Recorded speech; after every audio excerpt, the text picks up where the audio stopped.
রাজধানীর বনানী এলাকায় রিকশা যাত্রী, পথচারী, বাইক রাইডারদের লাঠিপেটা করেছে ব্যাটারি চালিত অটোরিকশা চালকরা। এ সময় ছবি, ভিডিও ধারণ করতে থাকা সাধারণ মানুষ এবং সাংবাদিকদের মোবাইল ক্যামেরাও তারা ছিনিয়ে নেয়। বান্ডেল থাকলে প্রতি সেনমানিতে টাকা বাঁচবে। বিকাশ সেনমানি বান্ডেল কিনে জিতুন প্রতি লেনদেনে।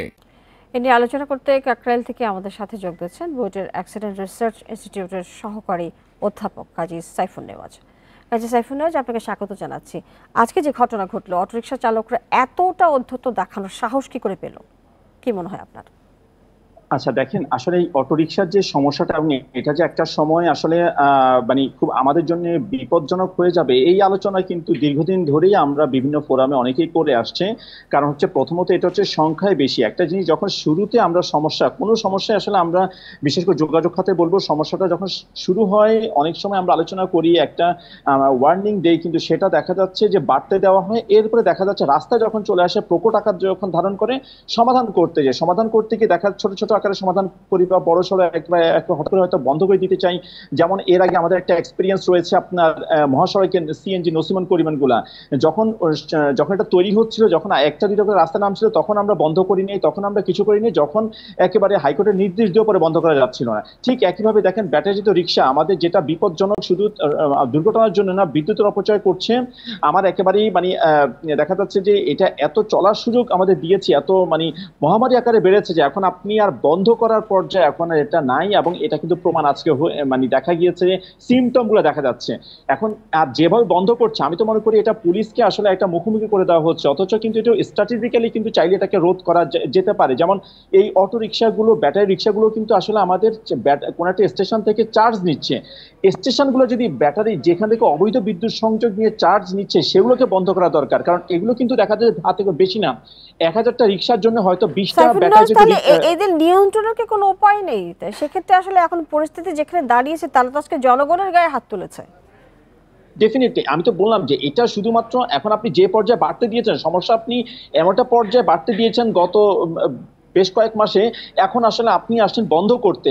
এখন বন্ধ করার জন্য কিন্তু অনেকগুলো পলিসি বিভিন্ন সময় আমরা বলেছি। যেমন আপনার অবৈধ বিদ্যুৎ সংযোগগুলো আপনি বিচ্ছিন্ন করেন, তাদের বিরুদ্ধে ব্যবস্থা নেন। দেখা যাবে যে চার্জ দিতে পারবে না, যদি ব্যাটারিগুলো চার্জ দিতে না পারে আজকে রাতে, কালকে কিন্তু অনেকগুলো অটোরিক্সা ব্যাটারি সব কমে যাচ্ছে এবং এখানে তৈরি হচ্ছে, সেগুলোকে আমাদের ব্যবস্থা নিতে হবে। এবং অবশ্যই আমাদেরকে মেইন রাস্তাগুলোকে ছেড়ে তাদেরকে আমাদের ছোট ছোট রাস্তা ছড়িয়ে দিতে হবে। সবচেয়ে বড় কথা হচ্ছে যে এত সংখ্যায় বেড়ে গিয়েছে, এখন গ্রাম থেকে দেখা যাচ্ছে চলে আসছে মানুষ ঢাকা শহরে ব্যাটারি রিক্সা চালানোর জন্য। প্যাডেল রিক্সা কিন্তু আস্তে আস্তে উঠে যাচ্ছে। এত সংখ্যা বাড়ার কারণ কি সাইফুন নেওয়াজ? এবং এই যে সড়কে বিশৃঙ্খলার জন্য অটোরিকশার দায় কতটা আপনি দেখেন? আমি বলি প্রথমে দায় হচ্ছে সরকারের, যারা এই যোগাযোগ খাতের সাথে জড়িত রয়েছে, সরকারি যে সংস্থা, প্রথম দায় হচ্ছে তাদের। কারণ এটা তো একটা দুটো করে হঠাৎ করে বাড়েনি, এটা ধাপে ধাপে বেড়েছে, প্রতিনিয়ত বাড়ছে, ওয়ার্নিং দেওয়া হয়েছে। আগে তাদের দায়টা স্বীকার করা উচিত। তারপরে হচ্ছে যে ব্যাটারি রিক্সা, কারণ জীবিকার প্রয়োজন মানুষ আসবে। অনেকগুলো দেখা যাচ্ছে অনেকগুলো গার্মেন্টস বন্ধ হয়ে গিয়েছে বেশ কয়েক মাসে, তারা সবাই তো আর ছিনতাই করবে না। কেউ কেউ দেখা যাচ্ছে তারা সহজে ব্যাটারি চালিত রিক্সা চলে আসছে। এই রিক্সা দেখা যাচ্ছে যে আমরা বন্ধ যেখানে করা প্রয়োজন, যখন প্রথম থেকে রোধ করার প্রয়োজন, সেখানে রোধ করতে পারি নাই।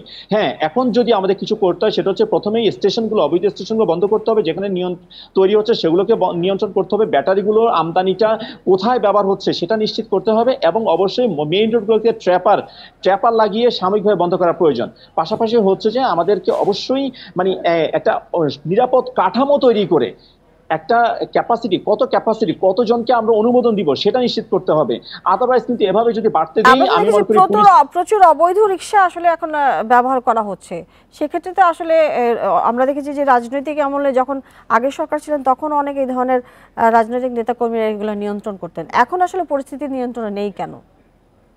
দেখেন, যেখানেই হচ্ছে যে অনিবন্ধিত যার কিছু রয়েছে, সবকিছু পেছনে কিন্তু প্রভাবশালীদের একটা মহল সবসময় জড়িত থাকে, যেহেতু এখান থেকে আয় হয়।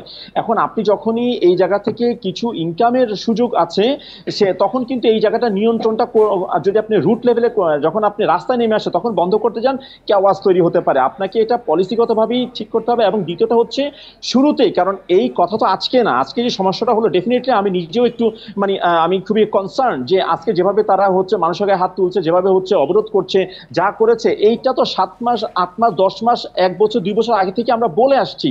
বাট আজকে মানে এতদিন পর্যন্ত কোনো ব্যবস্থা না নিয়ে বাড়তে দিলাম, আমি এটাকে মহিরু হতে দিলাম, ফ্রাঙ্কেনস্টাইন হতে দিলাম, এরপর আমি বলছি যে আসলে এটাকে কিভাবে রোধ করা যায়। এই দায়টা সরকারের প্রথমে নিতে হবে। দেন হচ্ছে যে আমাকে নিয়ন্ত্রণ করার জন্য আমাকে অবশ্যই যেখান থেকে চার্জ স্টেশনগুলো সেখানে আপনার বন্ধ করতে হবে, যে কোথায় কোথায় চার্জ হচ্ছে, চার্জ অবৈধ বিদ্যুৎ লাইন বিচ্ছিন্ন করা প্রয়োজন। আদারওয়াইজ লোডশেডিং কিন্তু বেড়ে যাচ্ছে ঢাকা শহরে, সব জায়গাতে লোডশেডিং আরো বাড়বে, কারণ যে পরিমাণ বিদ্যুৎ অপচয় হচ্ছে। অনেক ধন্যবাদ আমাদের সাথে যুক্ত হয়ে এই বিষয়ে কথা বলবার জন্য।